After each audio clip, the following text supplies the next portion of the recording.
Burnout rates in dentistry are incredibly high, with some of the literature quoting up to 30% of dental professionals experiencing burnout.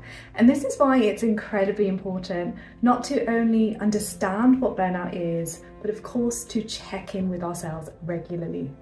I'm a dentist and positive psychologist, and in today's video I'm going to show you exactly how you can check in with yourself. Burnout is chronic workplace stress characterized by three components: high levels of emotional exhaustion, low levels of personal accomplishment, and high levels of depersonalisation. The latter refers to cynical and negative thoughts around dentistry, including, sadly, an increased lack of empathy. So I created 3 gauges to help you really understand your burnout status based on Maslach's burnout inventory. So let's give this a go right now. Starting with emotional exhaustion, how often do the following statements describe the way you feel working as a dental professional? Use the gauge to select your answers. I feel emotionally drained from work. I feel fatigued when I get up in the morning.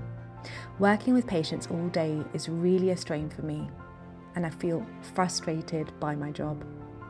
If you landed in the red and orange zones on the gauge, this indicates greater emotional exhaustion.